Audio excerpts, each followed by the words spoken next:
Baiklah, semua jamaah Al-Ansar Islamiyah, mari kita mulai majelis virtual kali ini. Bismillahirrahmanirrahim. Assalamualaikum warahmatullahi wabarakatuh. Waalaikumsalam warahmatullahi wabarakatuh. Alhamdulillahirabbil alamin. Asyhadu an la ilaha illallah wa asyhadu anna Muhammad abduhu wa rasuluh. Allahumma shalli ala Muhammad wa ala Muhammad amma ba'd. Allahumma yassir lana umuruna bil Qur'an. Allahumma fahimna kullu ilmi bil Qur'an. Alhamdulillahirabbil alamin. Hari ini kita bisa silaturahim, sekaligus kita bisa tolabul ilmi dalam acara kajian majelis virtual yang ke-152 bersama Ustadz Ikrimah Harfan LC yang diselenggarakan oleh PC Alisad Aslamiyah Kota Bandung. Bersama Wan Setiawan sebagai MC pada subuh kali ini akan memandu jalannya majelis virtual yang ke-152 ini. Dan Alhamdulillah bersama kita semua, Ustadz Ikrimah Arfan LC sudah bergabung. Dan perkenalkan, MC menyampaikan susun acaranya. Pertama, pembukaan. Kedua, murojaah. Selanjutnya, tausiah dan tanya jawab, serta doa dan penutup.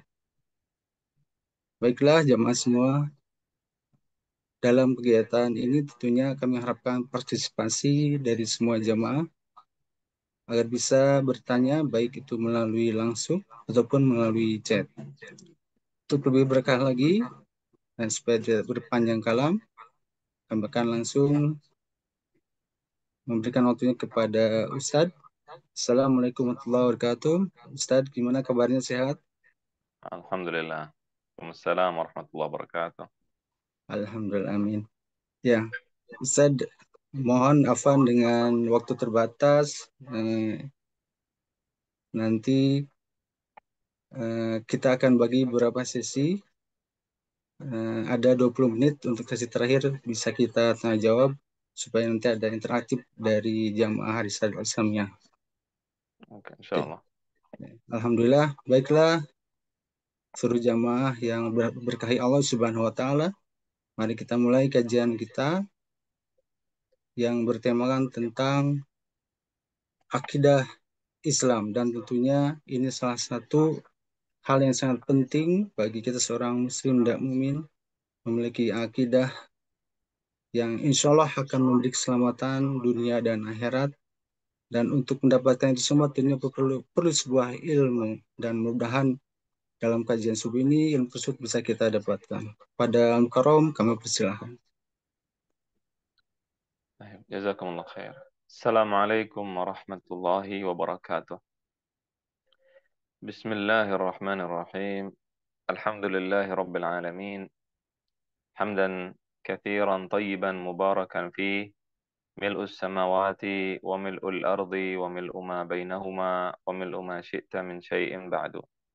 رب زدني علما وارزقني فهما. رب اشرح لي صدري ويسر لي أمري واحلل عقدة من لساني يفقه قولي. اللهم أرنا الحق حقا وارزقنا اتباعه وأرنا الباطل باطلا وارزقنا اجتنابه. اللهم اجعلنا ممن يستمعون القول فيتبعون أحسنه. اللهم آمين آمين يا رب العالمين. Pada pertemuan yang lalu kita telah membahas tentang berbagai hal, di antaranya adalah tentang definisi daripada akidah, apa itu akidah, kemudian tujuan kita mempelajari akidah apa, dan juga kita telah membahas sedikit penyimpangan tentang akidah, apa akibatnya, kemudian juga jenis-jenis daripada akidah, apa saja, eh, akidah teori dengan akidah praktek. Kemarin juga kita sudah jelaskan akidah yang sahihah dengan akidah yang benar dan akidah yang batil, sudah kita jelaskan semua. Maka sekarang kita akan membahas beberapa hal lagi, ya, yang penting untuk dibahas agar kita bisa memahami dan mengerti. Karena banyak hal di dalam masalah akidah ini yang sekarang ini disalahpahami oleh banyak orang gitu. Yang ingin saya bahas adalah tentang masalah-masalah yang dibahas di dalam kitab-kitab akidah pada saat ini. Jadi di dalam kitab akidah saat ini banyak pembahasan-pembahasan yang sebenarnya bukan merupakan pembahasan ilmu akidah. Ya, kalau kita kembali ke zaman Nabi Shallallahu Alaihi Wasallam, tidak ada ilmu khusus dinamakan ilmu akidah, tidak ada ilmu khusus dinamakan ilmu fikih, tidak ada ilmu khusus namanya ilmu usul fikih, tidak ada ilmu khusus namanya ilmu hadis, ilmu mustalahul hadis dan seterusnya. Jadi tidak ada pembagian ilmu secara yang kita ketahui sekarang. Nah, kemudian setelah itu para ulama membagi-baginya dengan tujuan untuk memudahkan di dalam belajar, dimudahkan untuk memahaminya, dan seterusnya. Maka kemudian di antara ilmu yang muncul adalah ilmu akidah. Kalau kita kembalikan ke zaman Rasul Shallallahu Alaihi Wasallam, semua ilmu itu tentu satu karena mereka saling berkaitan. Jadi semua ilmu itu saling berkaitan. Al-Quran, tafsir, kemudian hadis, kemudian fikih, kemudian tauhid, itu saling menyatu sebenarnya, berkaitan. Jadi kalau ada orang yang ingin menarik ilmu fikih, ditarik ke ilmu tafsir, kemudian ilmu tafsir ingin ditarik ke ilmu fikih, ilmu akidah ingin ditarik ke fikih, dan seterusnya bisa saja. Ya, karena memang saling berkaitan gitu. Dan setiap hal yang dibahas nanti akan memiliki berbagai macam aspek. Ada permasalahan akidahnya, permasalahan fikihnya, permasalahan tafsirnya, permasalahan hadisnya, dan seterusnya. Tapi para ulama telah membagi-bagi dengan mendefinisikan masing-masing ilmu supaya pembahasannya itu fokus dan tidak dibahas satu pelajaran tidak dibahas di pelajaran lainnya supaya fokus, supaya pembahasannya jelas seperti itu. Maka pada saat kita kemarin sudah jelaskan bahwa arti fikih adalah mengetahui ma'rifatul ahkam asy-syar'iyyah al-amaliyah biadillatiha tafsiliyah, mengetahui hukum-hukum syariat yang rinci dengan hukum-hukum syariat yang praktis dengan dalil-dalil yang rinci. Tentunya ini adalah definisi fikih yang paling sering dikatakan, walaupun ada lagi definisi yang lain dan seterusnya, tapi kita bahas yang paling sering digunakan.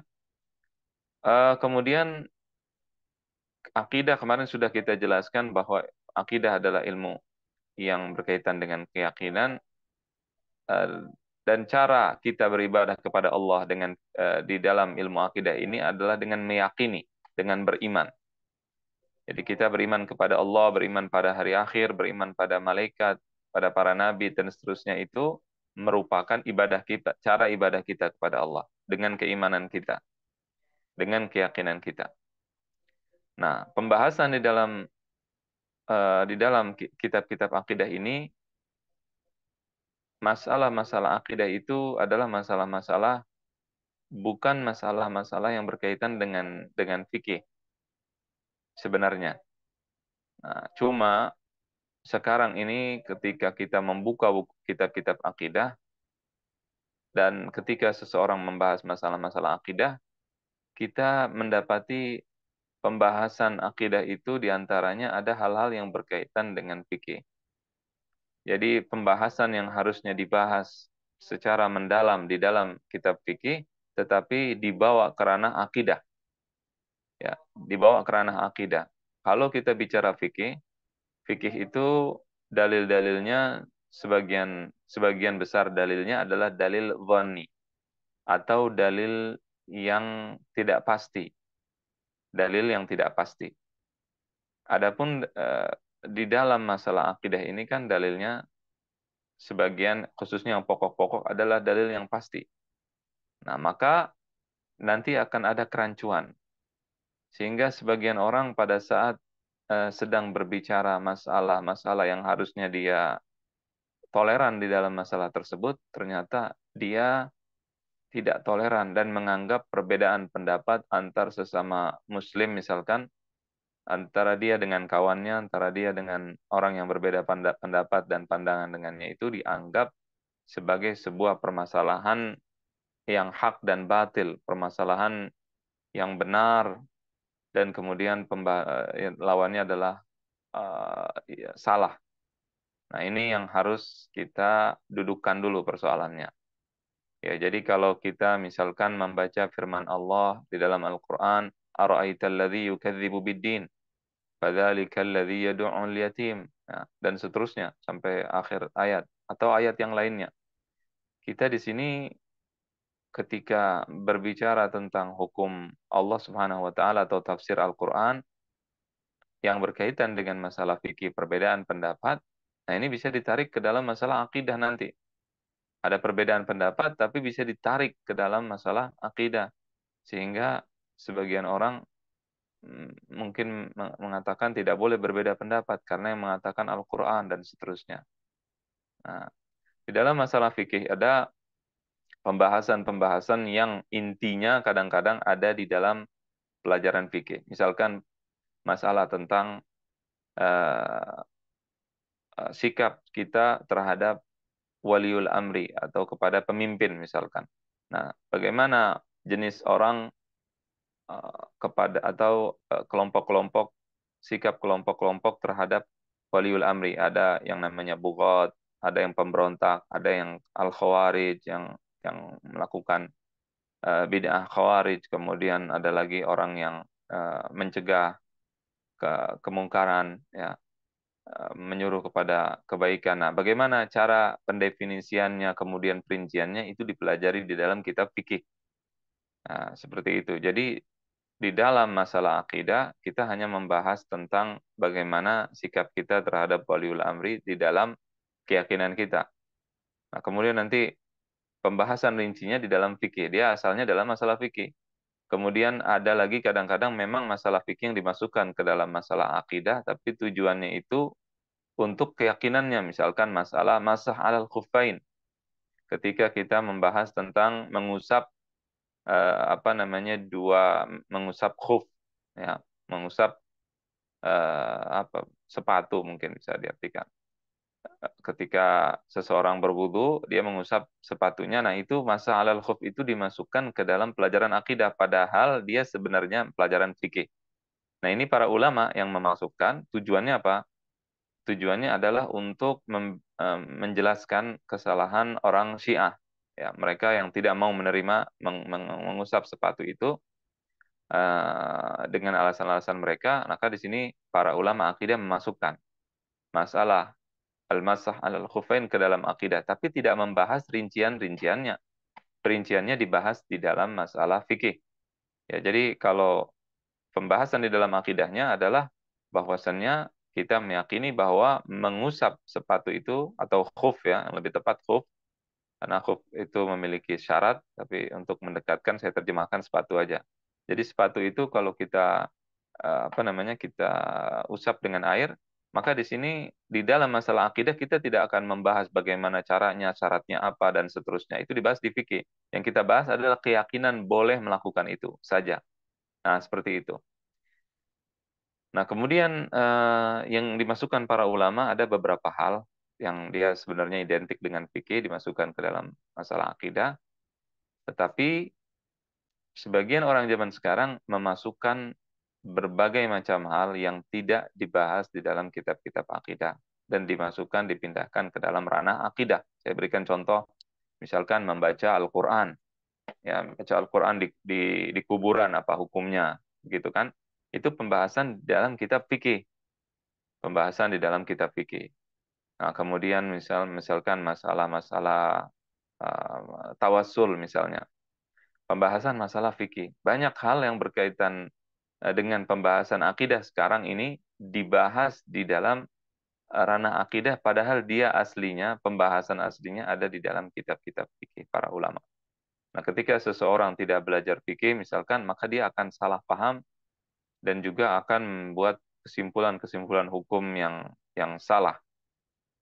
Ketika menarik beberapa persoalan yang bukan pada dasarnya tidak dibahas di dalam akidah, kemudian dia tarik ke dalam akidah, nah ini yang jadi permasalahan besar. Nah, seperti itu. Mudah-mudahan ini bisa dipahami dengan baik dan dengan jelas. Kalau tidak paham nanti bisa ditanyakan ya. Ini masalah perbedaan antara ilmu yang satu dengan ilmu yang lainnya. Karena kalau kita tidak bisa membedakan, nanti akhirnya kita akan mencampur adukan. Begitu kita melihat ada perbedaan, nah di sini kita bicara tentang ahlus sunnah wal jamaah yang berbeda di dalam perincian-perincian masalah-masalah yang tadi sebagiannya sudah saya sebutkan. Nah, gitu. Berbeda dengan contoh-contoh yang dimasukkan oleh para ulama. Para ulama yang kita maksud adalah para ulama terdahulu yang memasukkan contoh-contoh fikih ke dalam akidah, tapi mereka itu jelas batasan pembahasannya di dalam akidah itu jelas. Masalah keyakinannya seperti tadi masalah al-khuffain, mengusap al-khuffain itu, mengusap sepatu itu, pembahasannya dalam masalah keyakinan bahwa kita meyakini itu boleh untuk membedakan kita dengan kelompok ahlul bid'ah yang bernama Syiah. Kelompok Syiah yang tidak membolehkan hal tersebut. Nah, seperti itu. Adapun perbedaan antara sesama ahlus sunnah wal jamaah itu tidak dimasukkan kerana akidah. Ya, perbedaan khususnya perbedaan masalah fikih. Jadi kalau kita berbeda, kita ketahui ada madhab Syafi'i, madhab Ahmad, madhab Hanafi dan seterusnya. Itu perbedaan-perbedaan pendapatnya baca Bismillah di dalam sholat, misalkan apakah dijahar atau tidak, dikeraskan atau tidak, misalkan itu bukan ranah akidah, tapi itu pembahasan di dalam permasalahan permasalahan fikih. Nah, banyak orang zaman sekarang memasukkan permasalahan masalah fikih itu ke dalam masalah akidah dengan dia sengaja memang ditulis di bukunya, di buku-buku tauhid yang sekarang ya kurang lebih kitab-kitab yang ditulis 100 tahunan yang lalu lah, mulai dari 100 tahun yang lalu kurang lebih, itu ditulis permasalahan-permasalahan yang harusnya pembahasannya di kitab-kitab fikih kemudian dibahas ke dalam masalah akidah. Nah, itu yang harus kita pahami. Kemudian juga ada lagi orang yang membahas masalah-masalah fikih itu seperti membahas masalah akidah tadi. Kalau kita tidak baca bismillah di dalam sholat dengan disir atau dipelankan, maka misal kita ini akidahnya rusak.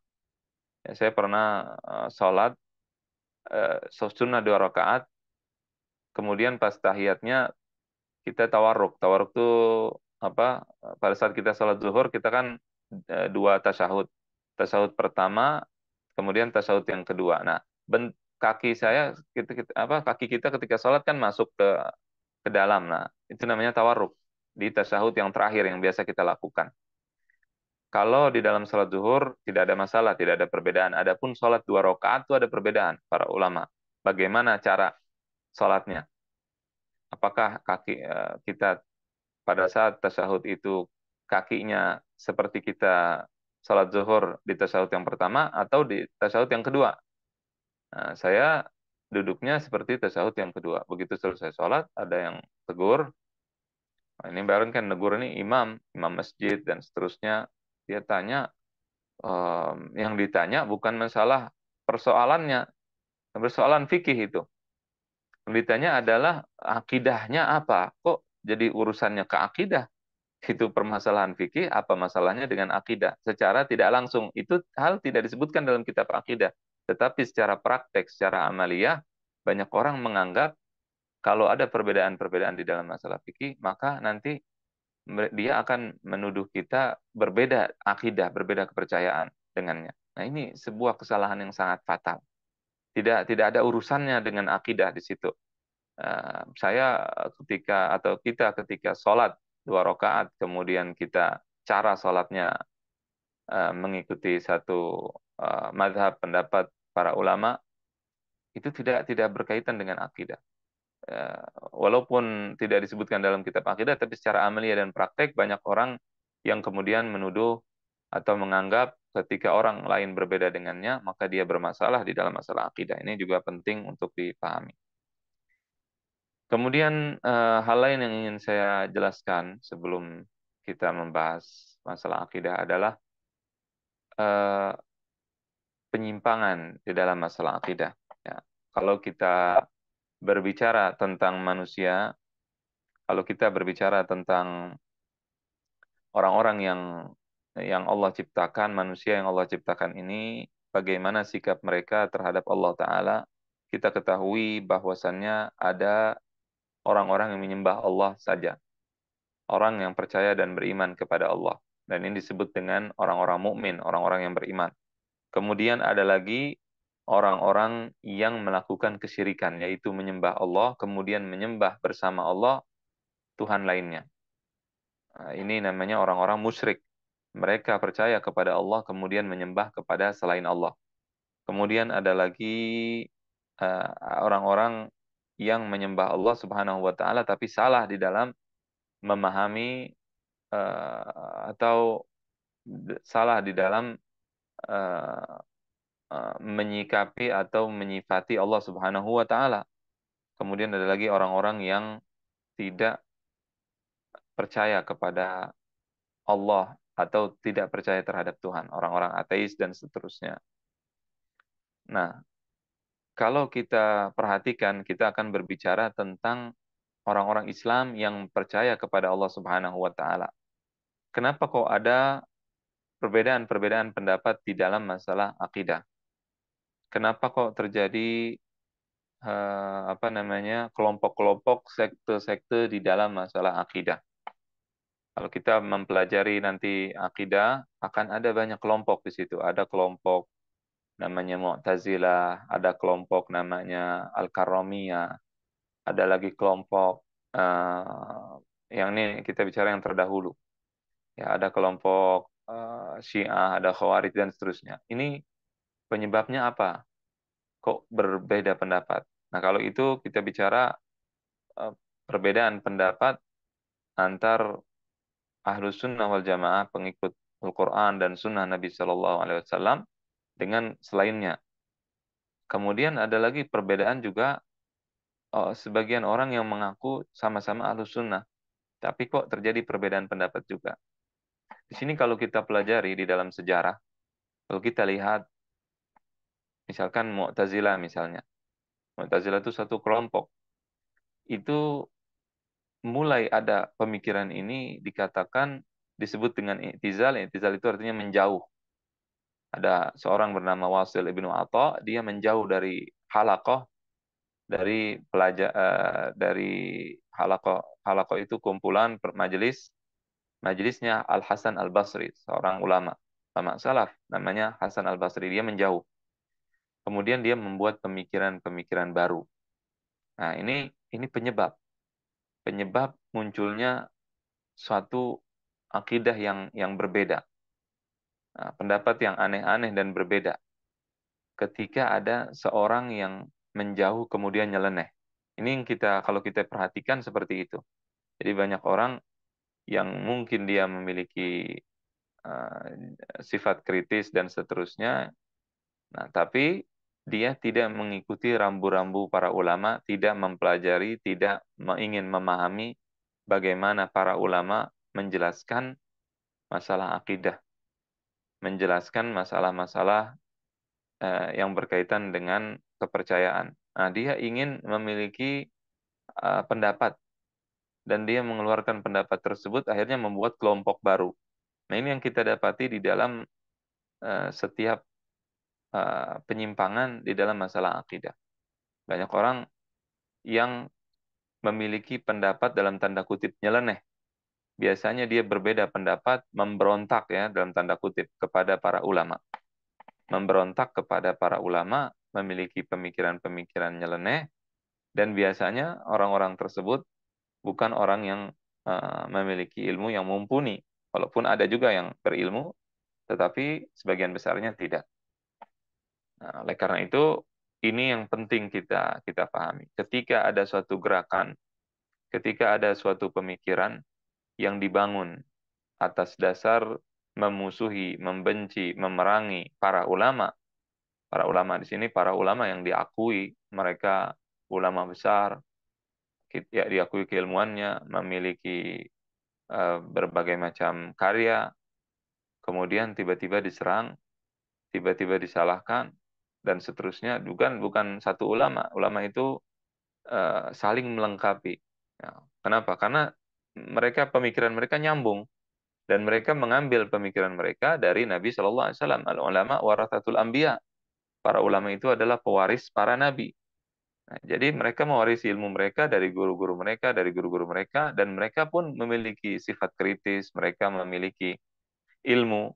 Jadi kritisnya mereka itu dibungkus dengan ilmu yang sangat kuat, nah, sehingga mereka paham dan banyak hal itu ilmu itu kadang berkaitan antara satu dengan yang lainnya. Nah, ini yang tidak dipahami oleh orang-orang yang ilmunya kurang. Nah, dia pada saat membahas suatu hal, pada saat membahas masalah akidah, dia melupakan ilmu lain. Nggak ada ilmu bahasa Arab, tidak ada ilmu balaghah, tidak ada ilmu ini, tidak ada ilmu itu. Semuanya dilupakan. Nah, orang zaman sekarang misalkan, mereka hanya membahas masalah akidah, ini masalah akidah misalkan. Tapi dia lupa pada ilmu lainnya. Itu tidak terjadi pada para ulama. Para ulama ketika membahas sesuatu, dia membahas secara utuh, dibahas secara utuh. Pembahasan masalah bahasa, masalah balaghah kadang-kadang berpengaruh terhadap hukum di dalam masalah akidah. Pernah suatu ketika saya ditanya oleh waktu saya di Saudi, saya ditanya oleh orang Yaman masalah akidah, salah satu masalah akidah, mereka punya lagu kebangsaannya. Nah, itu ada yang fatwakan bahwa lagu tersebut ada kesyirikannya. Nah, akhirnya terjadi cekcok antar sesama mereka satu grup, mereka punya grup WhatsApp, akhirnya mereka ribut, sebagian mengkafirkan yang lain. Karena lagu tersebut yang lain mengatakan ini belum kafir, ini kafir, ini tidak kafir, tidak syirik. Satu mengatakan syirik. Nah, yang jadi masalah adalah satu perkataannya, bahwa kami mengambil kekuatanmu, ini kalau tidak salah seperti itulah kurang lebih. Kami mengambil kami mengambil kekuatan darimu wahai tanah airku, begitulah kurang lebih. Apakah kekuatan diambil dari tanah air? Nah, ini syirik, kekuatan berasal dari Allah. Nah, itu perkataan sebagian mereka. Nah, ini berkaitan dengan masalah bahasa, masalah balaghah, itu harus dipelajari terlebih dahulu. Kalau nggak ngerti, maka dia akan salah di dalam menentukan suatu hukum. Yang sebenarnya tadi yang saya katakan dan ucapkan itu tidak ada syirik, nggak ada masalah mengatakan seperti itu. Nanti kembali kepada keyakinannya. Kalau dia mengetahui bahwasannya, meyakini bahwasannya kekuatan yang hakiki dan yang dia dapatkan itu berasal dari Allah, maka tidak ada masalah ketika menisbatkan kepada selain Allah. Menisbatkan sesuatu kepada selain Allah bukan secara hakikat, tidak ada masalah. Ya, misalkan saya alhamdulillah sembuh makan makan obat apa namanya, makan Panadol, makan obat ini, penyakit saya alhamdulillah sembuh. Nah, dia tidak sedang melakukan kesyirikan. Kata-kata ini tidak melakukan kesyirikan. Ini berkaitan dengan ilmu namanya ilmu balaghah. Nanti dipelajari berbagai macam jenis perkataan dan seterusnya. Nah, kemudian nanti dari situ kita bisa bisa menentukan hukum di dalam masalah akidah. Kurang lebih seperti itu. Nah, jadi ulama-ulama zaman dahulu itu dia belajarnya secara utuh, secara menyeluruh.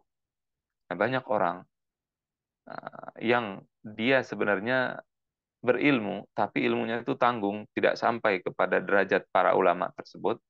Kemudian dia harusnya mengekor, harusnya dia mengikuti ya ulama di atasnya.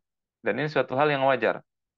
Anak SD itu tidak boleh berfatwa karena dia baru belajar. Nah, bukan karena kita melarang dia untuk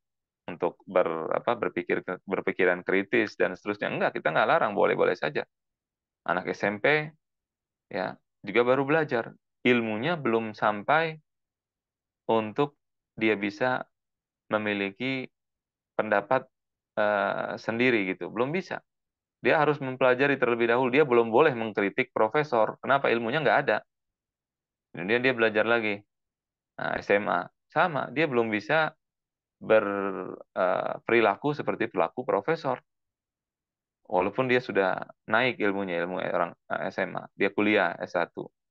Dia bisa bahwa dia boleh mengikuti para para seniornya, para profesor, para ulama, para ilmuwan yang di atas dia. Ya, dia ikuti, dia baca, kemudian dia melihat perkataan para seniornya. Harusnya bukan dia membuat aliran baru atau dia membuat pemahaman baru. Nah, kalau dia mau menimba ilmu lagi, maka dia lanjutkan sekolahnya S2, kemudian S3, ini itu contoh. Nah, kemudian setelah dia sampai pada derajat si profesor tadi, barulah dia bisa berdebat, dia bisa berdiskusi, dia bisa mengkritik, oke, tidak ada masalah di sini. Nah, kebanyakan yang terjadi adalah tidak seperti itu. Sehingga muncul berbagai macam sekte. Muncul berbagai macam pemikiran-pemikiran. Kalau di Indonesia ada namanya apa namanya Islam Jamaah, ya Nur Hasan Madigol. Dia datang ke Saudi sebagai TKI, kemudian dia mendengar dikit-sedikit di Masjidil Haram ada pembahasan tentang sanad, kemudian pulang, akhirnya dia membawa pemikiran-pemikiran aneh yang di apa namanya yang didasari dengan sanad. Nggak boleh baca buku. Kenapa? Karena kalau kita baca buku nanti tidak ada sanadnya. Dia nggak tahu bahwa buku itu sebenarnya ada pengarangnya di situ. Kalau kita baca buku tidak terputus sanad, kita baca buku. Nah, sebenarnya seperti itu dan boleh membaca buku. Tidak ada larangan seseorang untuk memperkaya atau meluaskan ilmunya dan membaca buku. Mereka tidak boleh. Nah, jadi kadang-kadang ada orang-orang yang keluar, orang-orang yang muncul. Nah, kemudian ciri-ciri mereka melawan para ulama, kemudian ditentang para ulama. Nah, di sini kita harus waspada. Walaupun kita belum bisa memastikan kesalahan orang tersebut, kesalahan pemikirannya, kecuali setelah kita pelajari, akan tetapi kita di sini minimal-minimal harus waspada. Harus waspada terhadap pemikiran orang tersebut. Kenapa? Karena bisa jadi dia salah paham, bisa jadi dia memiliki pemikiran yang berasal dari murni pemikiran pribadinya, kemudian disebarkan kepada orang lain. Kalau kita bicarakan misalkan Imam Ibnu Taimiyah, saya berikan contoh. Imam Ibnu Taimiyah rahimahullah ta'ala, seorang imam besar, alim, syekhul Islam, seorang ulama yang diakui keilmuannya, seorang ulama yang diakui kapasitasnya, akan tetapi beliau memiliki fatwa-fatwa dalam tanda kutip ya nyeleneh, sehingga para ulama mencegah untuk mengikuti fatwanya, tidak membolehkannya. Kita tidak membolehkan kita untuk mengikuti fatwa-fatwa beliau. Nah, sebagian ulama, fatwa-fatwa tertentu tentunya, bukan semuanya. Sebagian fatwa nyeleneh tidak boleh. Ibnu Taimiyah misalkan mengatakan orang kalau baca niat, ya kalau sholat, sholli fardhu subhi misalnya rakaatain mustaqbilal kiblati ada anillahi ta'ala misalkan seperti itu, dia di sini harus dibunuh. Nah, ini nyeleneh, nggak benar. Eh, Sebuah fatwa yang kacau dari situ. Ada lagi fatwa lain masalah cerai, talak tiga jatuh sekian, misal talak talak tiga jatuhnya satu. Kemudian lagi ada lagi fatwa um, fatwa berbagai macam fatwa daripada Ibnu Taimiyah rahimahullah. Di sini yang melarang untuk mengikuti fatwa Ibnu Taimiyah bukan orang-orang yang anti dengan Ibnu Taimiyah, tetapi para muridnya, ya muridnya. Di antaranya Imam Ibnu Rajab, murid daripada murid Ibnu Taimiyah. Di situ beliau memenjarakan orang yang berfatwa dengan fatwa Ibnu Taimiyah sendiri, karena dia tahu bahwa Ibnu Taimiyah di sini ada apa dalam tanda kutip melakukan perbuatan yang nyeleneh di sini atau fatwa yang nyeleneh. Tentunya dia berargumen, dia mengikuti salaf dan seterusnya, dan para ulama menjelaskan kesalahannya. Bahkan seorang mufti sebelum di Saudi namanya Syekh Muhammad ibn Ibrahim, itu gurunya Bin Baz, itu juga sama. Dia juga melarang, mencegah sebagian hal yang difatwakan oleh Ibnu Taimiyah. Masalah cerai, talak tiga jatuh satu misalkan. Itu karena fatwa tersebut oleh Ibnu Taimiyah di penjara pada masanya. Ya, di penjara pada masanya. Nah, tapi kemudian tersebar perkataannya dan akhirnya diikuti oleh banyak orang. Nah, dan sebagian murid atau orang yang satu madrasah, satu pemahaman dengan Ibnu Taimiyah juga telah mengetahui apa namanya, setelah mempelajari hal tersebut, fatwa-fatwa tersebut, akhirnya mereka berkesimpulan juga tidak boleh berfatwa dengan fatwa itu, dan akhirnya juga bahkan mereka sendiri yang memenjarakan orang-orang yang berfatwa dengan fatwa tersebut. Nah, di sini kita harus tahu bahwasannya eh, di dalam ilmu agama ini harus hati-hati. Ini kemarin saya sedikit bahas, dan nanti juga kalau belajar fikih nanti akan dibahas. Ya, sekarang pun ingin saya sedikit mengingatkan. Kita harus berhati-hati di dalam menentukan suatu hukum. Ya, kita harus berhati-hati di dalam berpendapat, khususnya di dalam masalah agama. Kita boleh berpendapat dalam artian kita membaca dan seterusnya, tapi jangan sampai menganggap pendapat kita itu pendapat yang sudah pasti, yang pasti benar begini. Nah, apalagi kita nggak belajar, karena akan ada perbedaan antara orang yang belajar dengan orang yang dia sekedar baca, gitu. Dia tidak akan mengetahui apa-apa walaupun dia baca banyak kitab, kemudian banyak buku, kemudian dia mengarang, misalkan buku karangannya itu kalau dibaca oleh orang-orang yang ngerti, itu kosong, tidak ada isinya. Walaupun tulisannya itu 700 halaman, 1000 halaman, tapi orang yang paham, yang belajar berurutan itu ngerti, bisa lebih mumpuni dan paham. Saya berikan contoh, misalkan ada orang bukan dokter, kemudian dia membuka buku-buku kedokteran, otodidak, belajar kedokteran. Nah, ini dia mulai ngarang kitab, mengarang buku, kemudian dia mulai praktek. Dia belajar sendiri. Nah, dokter yang belajar dengan guru, dengan apa namanya, sesuai dengan cara belajarnya para dokter lain yang benar, nah, mungkin ketika melihat bukunya orang tersebut akan menemukan banyak kesalahan. Dan orang tadi tidak boleh dia otodidak, kemudian dia buka praktek kedokteran, dia membedah orang. Nggak boleh. Walaupun kadang-kadang dia ngasih obat benar, orangnya sembuh, tetap orang tersebut melakukan kejahatan dan bisa dipenjara karena dia tidak legal, dia ilegal. Nah, ini yang harus saya ingatkan. Ya, dan muncul-munculnya penyimpangan-penyimpangan banyak hal di dalam masalah akidah, itu seperti itu. Sebagian orang mengatakan berbagai macam permasalahan, kemudian dia nisbatkan kepada salaf, kepada salafus soleh, dan menganggap bahwa itu adalah akidah salaf, misalkan. Padahal tidak seperti itu. Nah, dia tahu itu akidah salaf dari mana. Oh, ini kan perkataan sahabat. Taunya perkataan sahabat dari mana? Dia baca di sebuah kitab, di buku. Dia membaca buku. Ini perkataan Ibnu Abbas, ini perkataan Ibnu Umar, dan seterusnya. Padahal ada cara, ada metode bagaimana kita sampai kepada para sahabat. Bukan dengan cara saya membaca buku Mughni, kitab Al-Mughni, misalkan kitab ini, kemudian ada perkataan sahabat Ibnu Abbas, kemudian kita ambil. Tidak bisa seperti itu. Dan itu dijelaskan oleh Al-Imam Ibnu Rajab di dalam kitabnya. Beliau menjelaskan bagaimana kita sampai kepada salaf. Kita semua ingin mengikuti salafus soleh, tapi bagaimana cara sampai? Apakah dengan cuma sekedar lihat di buku ada tulisan perkataan ini pendapat Abu Bakar, kemudian kita langsung ikuti? Nggak bisa begitu. Ya, tidak seperti itu. Makanya ada madhab yang punah namanya. Kita tahu bahwa madhab di dalam Islam itu banyak. Ada madhab Hanafi, kemudian Hambali, apa namanya, Maliki, Syafi'i, Hambali, dan ada lagi madhab lain, madhab Auza'i, kemudian madhab Al-Laits bin Sa'ad, dan seterusnya. Eh, maka madhab-madhab ini punah. Kenapa bisa punah? Karena tidak tercatat dengan baik. Madhabnya para sahabat tercatat dan dibukukan kemudian menjadi 4 madhab. Itu madhabnya para sahabat yang diturunkan kepada para tabi'in dan tabi'in tabi'in. Sehingga perkataan-perkataan para ulama, perkataan-perkataan para sahabat yang hanya diriwayatkan begitu saja itu belum bisa dijadikan sebagai acuan. Ya, harus dipelajari terlebih dahulu dan memiliki syarat-syarat agar kita bisa mengikuti atau menganggap bahwa perkataan tersebut adalah perkataan para para sahabat.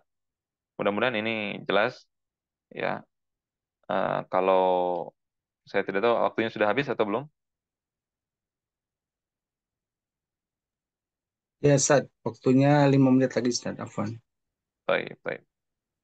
Nah, oleh karena itu maka kita sekarang kalau kita belajar akidah, ada pertanyaan apa saja dalil-dalil yang menjadi sebagai apa pokok di dalam masalah akidah. Ya, dalil-dalil dalam masalah akidah itu apa? Tentunya yang pertama, dalil dalam masalah akidah adalah Alkitab, ya, Al-Quran, kemudian Sunnah Rasul Shallallahu Alaihi Wasallam, kemudian juga adalah eh, akal. Ya, akal merupakan juga penentu di dalam masalah akidah. Ya, karena Allah di dalam Al-Quran itu menjelaskan di dalam puluhan ayatnya, Allah mengatakan afala ta'qilun, ya, afala tubsirun, ya ulil albab, dan seterusnya. Ya, artinya dengan akal inilah kita membedakan mana yang hak dan mana yang batil. Kalau ada seseorang yang mengaku dirinya Tuhan, atau menyuruh kita untuk menyembah sapi, menyembah binatang, menyembah hewan, kita tidak mau tentunya.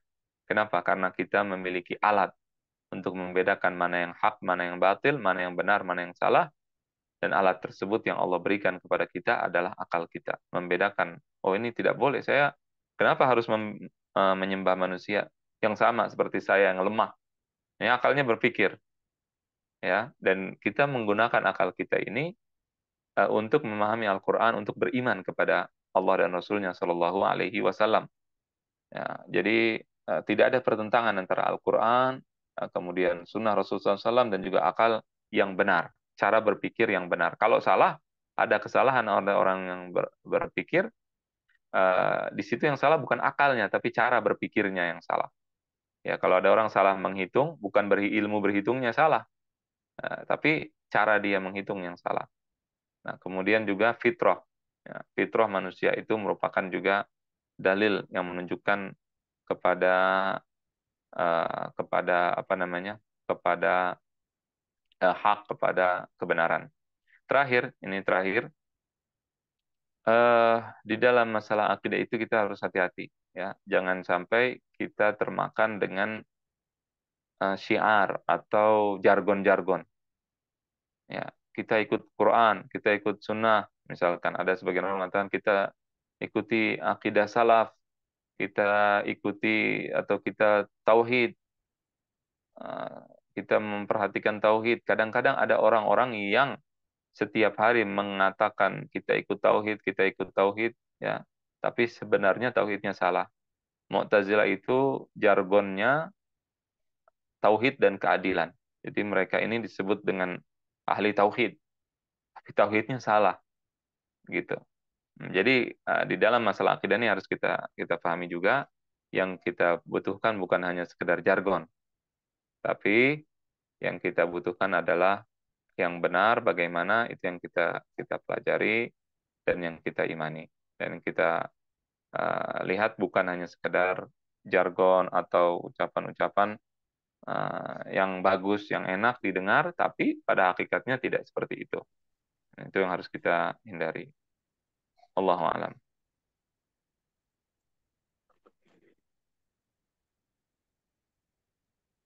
Oh iya, Alhamdulillahirrahmanirrahim. Penyampaian materi tentang akidah Islam sudah disampaikan oleh Ustadz kita. Dan langsung kita masuk saja ke sesi tanya jawab. Alhamdulillah, di sini sudah ada beberapa yang bertanya. Kita awali pertanyaan dari Setul Ustadz. Dari jemaah kita Syekhoh Maki. Assalamualaikum warahmatullahi wabarakatuh, Ustadz.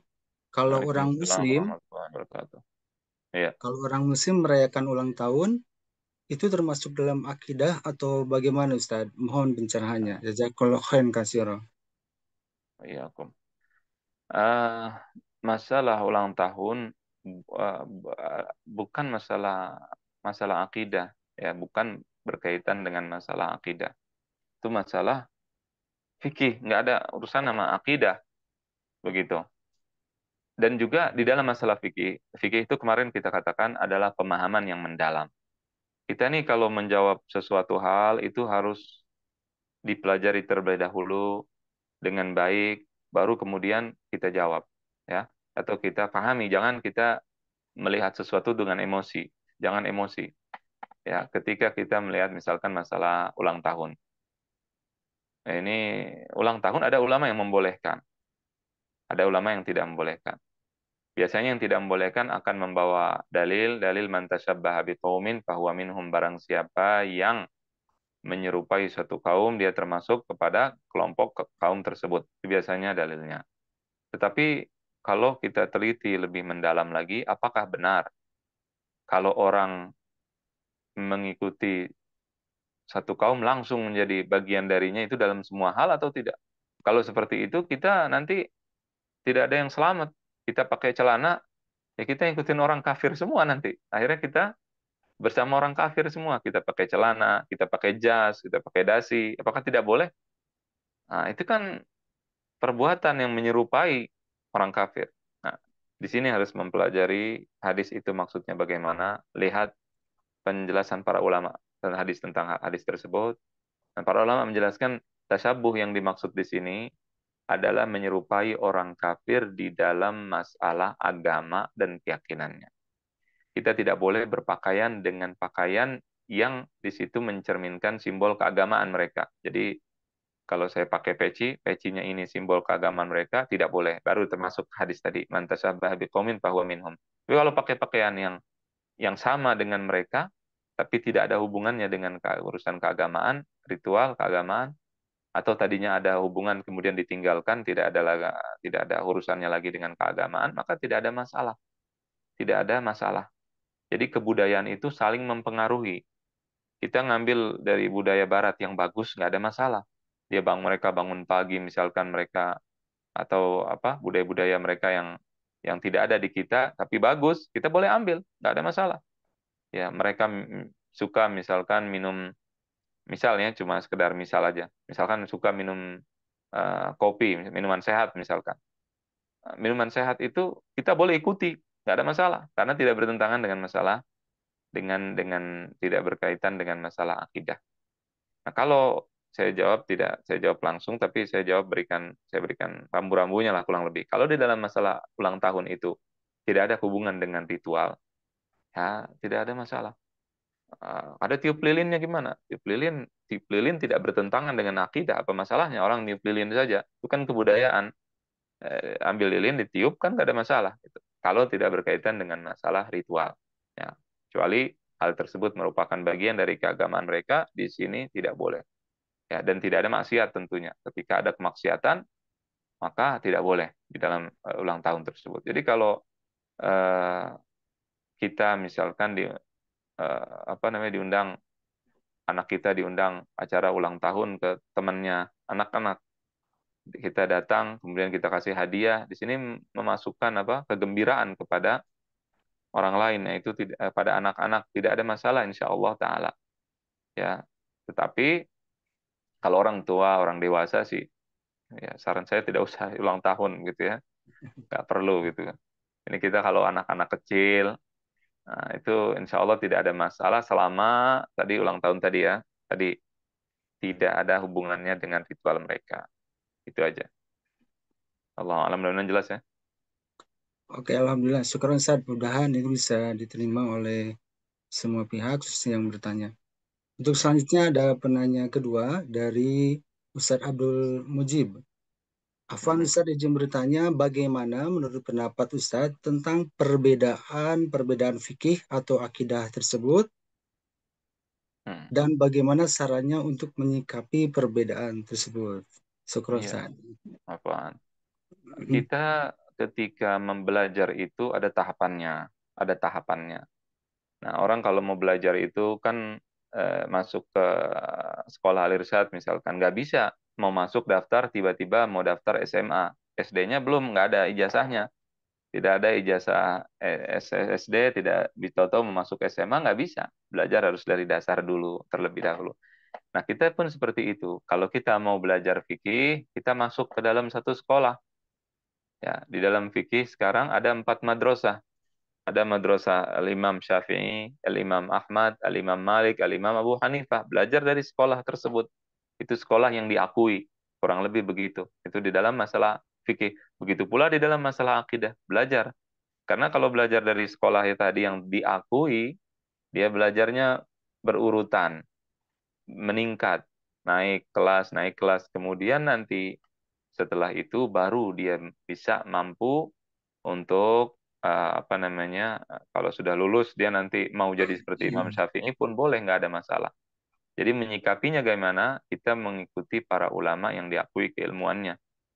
Madrasah tadi, madrasah-madrasah itu metode bagaimana cara memahami Al-Quran dan Sunnah di dalam masalah akidah dan dalam masalah fikih. Itu yang kita ikuti. Bukan kita malah menyerang para ulama kita dengan madrasah-madrasahnya kita serang, kitanya nggak ada ilmunya sama sekali. Omong kosong gitu. Nah itu sering saya dapatkan, banyak orang tidak sadar. Dia sebenarnya tujuannya bagus. Dia ingin mengikuti Al-Quran, ingin mengikuti Sunnah, dan itu kita kita sarankan, bukan kita tidak mau ikut Quran dan Sunnah, tapi caranya bagaimana, pemahaman Quran dan Sunnahnya itu bagaimana. Ada sebagian mengatakan kita memahaminya dengan pemahaman salaf. Pemahaman salaf itu bagaimana? Nah, itu juga harus dipelajari semuanya. Orang yang tidak belajar, dia tidak akan mengerti. Jadi sikap kita adalah kita mengikuti para ulama kita yang terdahulu, yang memiliki tadi macam-macam madrasah tadi. Allahu a'lam. Oke, Alhamdulillah ya. Ustaz, ada pertanyaan lagi, yang ada dua penanya lagi melalui chat. Setelah itu kita meminta pertanyaan langsung. Dari Ustadz Helmi Abasir, pendapat tentang wajibnya taat kepada ulil amri itu masuk wilayah akidah atau fikih? Tafadhol, Ustaz. Nah, pendapat tentang taat para waliul amri disebutkan di dalam kitab-kitab akidah, karena di situ ada kelompok Al-Khawarij ya. Khawarij itu ahli bid'ah pertama yang mereka apa namanya, melawan Amirul Mukminin Ali bin Abi Thalib radhiyallahu anhu, seorang khalifah, sehingga para ulama menjelaskan hal tersebut di dalam masalah akidah, ya, bahwa kita mentaat kepada waliul amri, taat, tapi rincian ketaatannya, kemudian hukum orang yang tidak taat bagaimana, itu dipelajari di dalam pelajaran fikih, ya. Kekacauan sekarang, zaman sekarang, orang-orang yang menuduh orang ketika misalkan dia ada kontra dengan pemerintah, misalkan, oh berarti dihukumi dengan hukum khawarij dan sebagainya, itu bukan, tidak ada hubungannya dengan salaf, ya. Kontradiktif nanti. Dia ketika melihat sejarah Sayyidina Al-Husain bin Ali bin Abi Thalib yang dijamin masuk surga, itu dia melawan waliul amri yang disebut dalam tanda kutip pada zamannya. Para ulama melawan. Apakah para ulama juga nanti khawarij? Nah, nggak bisa kita cuma memberikan satu hukum kepada orang zaman sekarang disebut khawarij karena melawan pemerintah. Nah, terus para ulama salaf yang melawan pemerintah bagaimana? Sa'id bin Musayyib, seorang sahabat, seorang tabi'in, afwan, dan juga para sahabat yang melawan dalam tanda kutip waliul amri mereka pada saat itu. Apakah tidak disebut khawarij? Harusnya disebut khawarij juga, tapi nggak ada yang berani kan menuduh mereka khawarij. Karena kalau dituduh juga khawarij, berarti ente ngikutin siapa? Salaf apa yang diikuti, kan begitu. Nah, disinilah para ulama menjelaskan di dalam kitab fikih mereka, membedakan mana yang disebut khawarij, mana yang disebut pemberontak, tapi tidak ada hubungannya dengan masalah akidah, artinya tidak ada hubungannya dengan bid'ah, khawarij, dan seterusnya. Masalahnya yang membahas sekarang tidak membahasnya, tidak memiliki ilmu tadi yang saya katakan. Ilmu saling menyatu, menyeluruh, dia cuma taunya di kitab akidah ada begini, nah udah habis itu mereka dia membuat hukum-hukum aneh-aneh yang kita lihat atau kita dengar sekarang, yang sangat tidak masuk akal. Ya, jadi kalau ditanya tadi saya ringkas, dia disebutkan dalam kitab akidah tapi rinciannya di dalam urusan fikih, gitu, dalam kitab fikih, rinciannya dalam kitab fikih. Ya. Oke, tafadhol, Ustaz. Afwan, ada pertanyaan terakhir ini melalui chat. Pertanyaannya dari Ustadz dan Mustafa. Masya Allah, penjelasannya komprehensif sekali, Ustadz. Ustadz bertanya, bagaimana agar kita tidak mudah menyalahkan pemahaman yang berbeda dengan yang lain. Contoh dalam hal pemahaman fikih misalnya. Tafadhol, Ustadz. Ya. Caranya itu adalah dengan mengetahui perbedaan itu sebabnya apa. Mengetahui perbedaan itu sebabnya apa, itu dipelajari di dalam ilmu namanya ilmu usul fikih. ilmu namanya ilmu usul fikih. Ada ilmu fikih, ada ilmu usul fikih. Ilmu usul fikih itu adalah pokoknya fikih, landasannya fikih. Jadi para ulama ketika berpendapat, mereka itu pendapatnya tidak asal-asalan. Dia punya kaidah-kaidah. Nah, dengan kaidah itu baru dia berpendapat. Beda dengan orang zaman sekarang. Ya. Ini para ulama terdahulu. Usul fikih itu sendiri dibuat oleh seorang ulama besar namanya Al-Imam Asy-Syafi'i radhiyallahu anhu. Muhammad ibnu Idris, ibnu Abbas, ibnu Utsman, ibn Syafi', ibn Sa'ib, ibn Ubaid, ibn Abdul Yazid, Asy-Syafi'i rahimahullahu taala. Beliau membuat suatu ilmu namanya ilmu usul fikih. Ilmunya udah ada zaman Nabi, tapi beliau yang mulai membukukannya dan seterusnya. Nah, ilmu ini dibuat dalam rangka apa? Dalam rangka menyatukan perbedaan ahlul Madinah, ahlul hadis, dengan ahlul ra'i atau para penduduk atau ulama Baghdad. Ada perbedaan antara Abu Hanifah dengan Imam Malik di dalam pemahaman mereka. Ya, Imam Malik mengikuti hadis, ya, ahlul hadis disebutnya ahlul hadis, kemudian Abu Hanifah ahlul ra'i. Ahlul ra'i itu adalah para pengikut atau orang-orang yang memiliki berbagai macam pendapat, banyak pendapatnya. Nah, sedikit hadisnya, seperti itu. Tuduhannya seperti itu. Nah, di sini Imam Syafi'i menundukkan dua kelompok tersebut. Dia memberikan kaidah-kaidah. Apakah seluruh perbuatan Nabi harus wajib diikuti? Tidak, tidak wajib diikuti. Nah, itu dipelajari di usul fikih. Kalau orang orang awam dengar, waduh, kok ustadznya bilang tidak semua perbuatan Nabi wajib diikuti, berarti ustadznya sesat ini. Ah, begitu kan? Enggak, kita pelajari di usul fikih. Usul fikih itu menjelaskan bahwa perbuatan Nabi itu ada yang haram diikuti, nggak boleh kita ikuti. Ya, Nabi nikah lebih dari 4. Nah, mau ikutin. Oh, ada Nabi ikut nikahnya lebih dari 4. Saya juga harus kayak Nabi. Haram, nggak boleh. Nah, itu jelaskan dalam usul fikih. Ada lagi yang sunnah, tidak wajib. Ada yang begini, nah itu diikuti. Sehingga kita bisa mengetahui dan bisa memahami ilmu tersebut.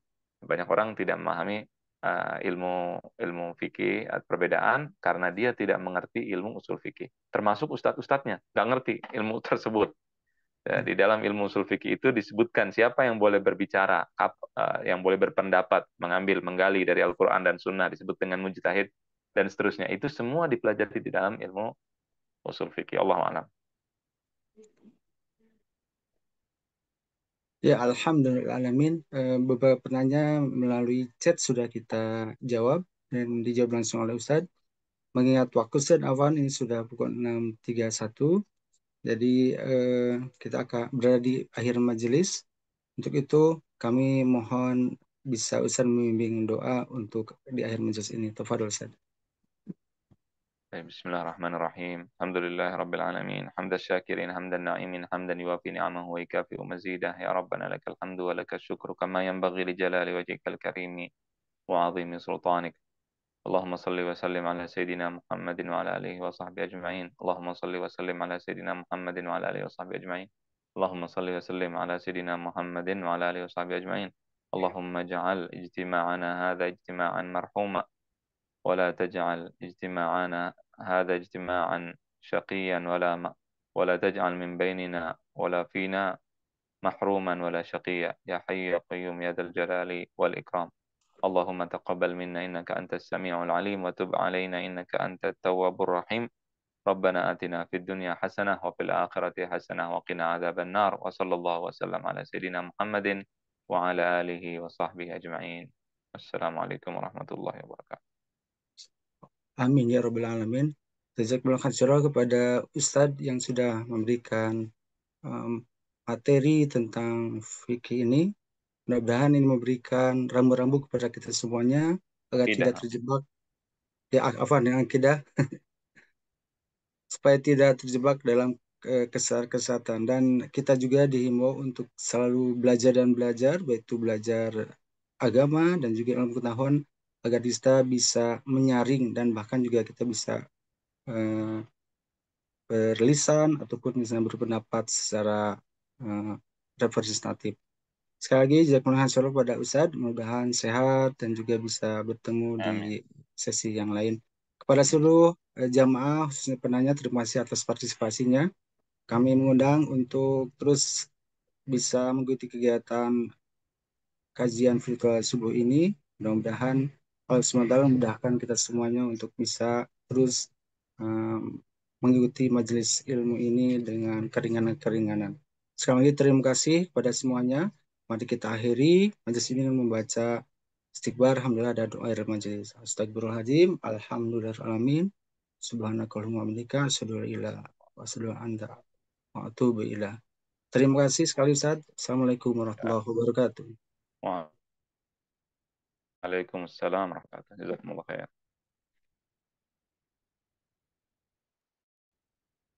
Tuhan, Ustaz.